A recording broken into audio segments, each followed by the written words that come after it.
What is up, guys? Wanted to do a voiceover for you guys because I know it's been a minute, and I wanted to update you on what is going on. So at the moment, I have returned to my 1 foot jump training, as you guys know. Right now, I am currently at the point where I can do roughly 2 sessions a week. I'm not really lifting for performance. That's kind of what I focused on all of last year. And right now, I am fairly detrained, and my knee is still increasing its load capacity for 1 foot jumping. I'm mostly jumping outdoor, which will increase the load on my knee. As you guys know, concrete is a stiffer surface than what you would see on a basketball court.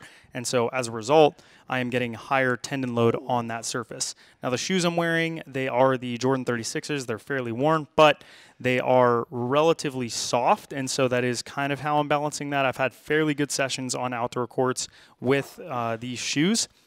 For a point of reference, I think this rim is a little higher than 9.9 in the front. On the side, it's probably around 9.10.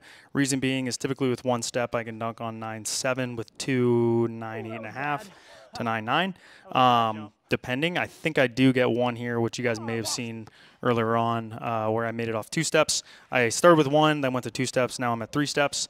Just a really quick way for me to warm up my tendons so that I'm able to increase the intensity here.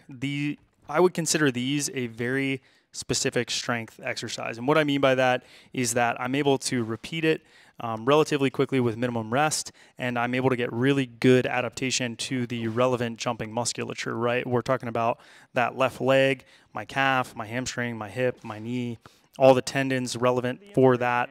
And it is really good to increase your capacity for 1 foot jumping. You guys can see here I do a lot of jumps. I think the session was about 30 minutes long. The intensity here is capped because I don't have a gallop in. I'm limited on space, and I'm taking just these 3 steps kind of from this rock-in with a cuff. Now, the cuff is going to make it harder for me to get a full jump because I can't swing my arms fully. You guys will see me eventually go to off dribble, actually change the lens here. And this is where I'm trying to increase the speed component. I like those 3 steps because it helps me really work on, or the cuff really helps me work on lowering. And when I go into this, my hamstring's warm, my tendons are warm, and I can start adding speed. Now, this was a really rough session for me, actually. Reason being is I increased the intensity a lot the previous week, I think last Monday, and I had 1 session every 3 days off 1 foot, really avoiding tendon pain during any of the jumps, so that way my tendon capacity can start to increase over time. And I had a really good session. All the jumps that were solid got cut because my camera died because of the heat. It's really hot during the day, so I tried at night, and there's just a lot of distractions, a lot of people walking in front of the camera and stuff, so I'll probably stick to daytime sessions from now on. And yeah, that last session, which you guys may have seen, it was like 13 minutes. I think it's 2 videos ago. It was really solid. I wish that the windmill attempts were in there because I was back rimming windmills off the dribble. And that rim, I think, is close to 10, double rim, really stiff. This rim, like I said, is a little bit lower on the side. It's like probably 9.10-ish, 9.10.5. But really good for me to kind of use that as a benchmark so that way I know where I'm at. Coming to this, was standing all weekend, felt relatively flat, but I had to get going because it had been a bit since I had a session. Day after, this is today, and you guys will see me doing slow leg extension here. This was fairly okay, I would say, for me. I didn't know how my knee was going to feel after doing so many jumps and kind of it being the first session in 6 or so days. I had played around with doing some eccentric overloaded work and had a long conversation with Ben Moxness, actually, about overloaded eccentrics for tendon health. We talked about stress relaxation and how that kind of plays a role in stress and strain. Personally, I think that it's a little bit too intense, and I tested that and found that to be the case for both my Achilles and my knee from the previous week.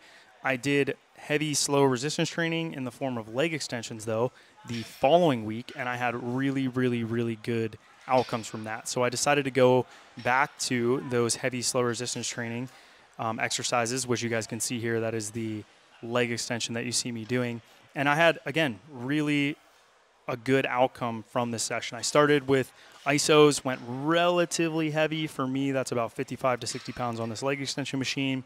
Generally speaking, my pain levels will come down, and I'm really trying to also avoid a PFP flare-up, which, as you guys know, if you have that, you don't want to do isos. But when I have tendon issues, I have to do isometric holds. So did those, did 3 to 4 sets of them at that weight, and then I started, I think, at 70 pounds, and then ended up lowering down to about 60, really slow, about a 4 count down, 4 count up, and had, again, really, really good outcomes.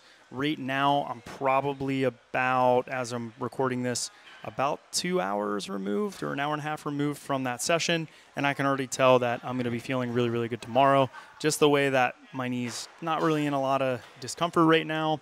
I generally can tell based on how much pain I had during the session and the weight that I'm doing, where my, not load capacity, I would say how pissed off my knee is, and or lack thereof in this case. I was probably around a 3 to a 5 during these, which is less than it was actually last week. Last week it was fairly irritable, and I did, I think, 130-pound lowers or 150-pound lowers, just the negative, and that was really, really provocative. So definitely won't be doing that again. I did finish up with some calf raises, seated calf raises, relatively heavy once again. Did pretty much until failure. I think I did 5 sets of 6 slow.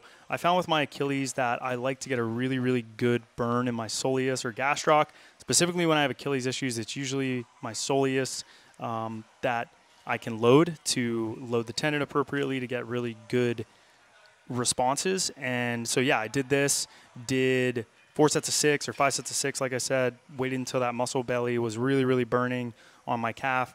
Actually was talking to Ben Moxness here about VBT training and OVR, which if you guys haven't checked out, really good device, incredibly fairly priced. I'm not getting paid by them, but we had a long conversation about integrating that into his training. So yeah, that's the video, guys. I'm going to just call this like microcycle 1, keep them as like 3-day rolling.